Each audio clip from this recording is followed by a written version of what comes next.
Part 2. When Angus came to find me, the first thing he did was take me to a tattoo artist and have a small black mole inked onto my neck, in the exact same spot as Hallie's. Hallie wants to go into the entertainment industry, he said.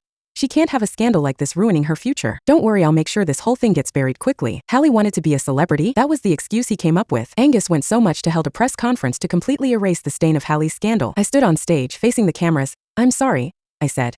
I'm the woman in the video. I deeply regret any trouble I've caused Miss Hallie Palmer. Instantly, the crowd erupted in outrage. People shouted at me, calling me dishonest, a liar. I had never felt such humiliation in my life. By the time I stepped down, my legs were so weak I nearly collapsed. But then, for the first time, Angus caught me. He draped his suit jacket over my shoulders. You actually went through with it, he murmured, almost in disbelief. So he knew, after all, he knew exactly how much this would hurt me. Angus said, even if I marry Hallie, I can still make space for you outside of my family. He said that like he was doing me a favor, like he was granting me the privilege of being his mistress. A sharp, unbearable pain spread through my chest for the first time.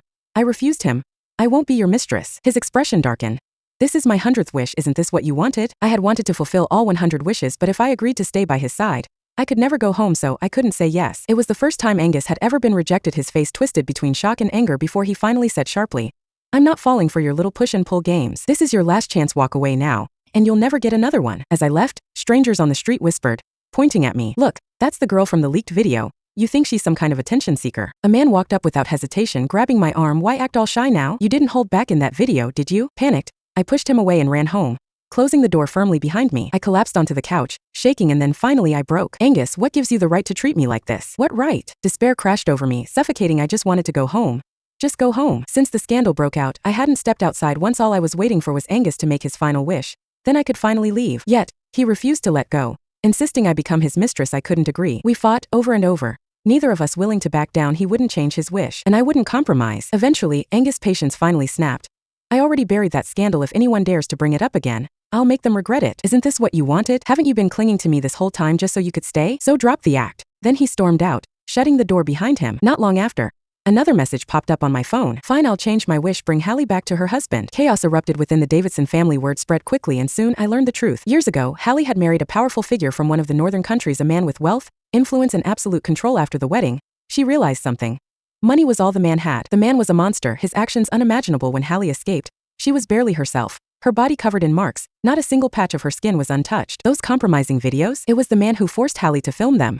He had always known where Hallie was, yet, in northern continent, the law reigned supreme. Even with all his power, he couldn't simply take her by force. Today, fate had handed him leverage. Angus's grandfather had been held while conducting business near a Straits border. The demand? Hand Hallie over him. However, Hallie had barely escaped with her life. If she went back, there was no telling what dangers awaited her. The man was infamous along the border, his cruelty unmatched. He had a dark habit, harming women, keeping their remains like trophies. Angus knew that giving Hallie up meant sending her to certain danger, so instead, he turned to the one person who looked just like her, me. I was the perfect substitute, the perfect sacrifice. When I saw Angus's message, for one fleeting, foolish moment, I thought he was reaching out to apologize. Now I realized how naive I was. For Hallie, he was willing to throw me to the danger even if it meant my harm. I thought I had grown numb to the pain, that nothing he did could hurt me anymore. Yet Angus always found a way to prove me wrong. Angus, I'll do just as you wished. I'm finally done with you. Before I was handed over as a hostage, Angus leaned in close, his voice soft in an attempt to comfort me.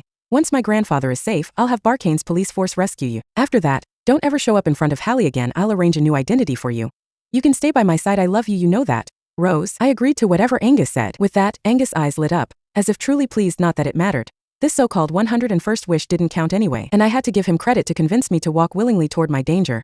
Angus had spun the sweetest, most affectionate lies so upsetting they made my stomach turn. Once the exchange was made, the man's men took me into a basement room. Disturbing objects lay scattered across the floor. The implements of pain hung from the walls. I couldn't even begin to imagine the suffering these items could cause. I didn't want to. The next day, Angus arrived in a frenzy, bringing an entire police force with him, entering Northern Country's territory. But the police only shook their heads. The person you're looking for? She's already been taken. The group packed up and vanished before we got here.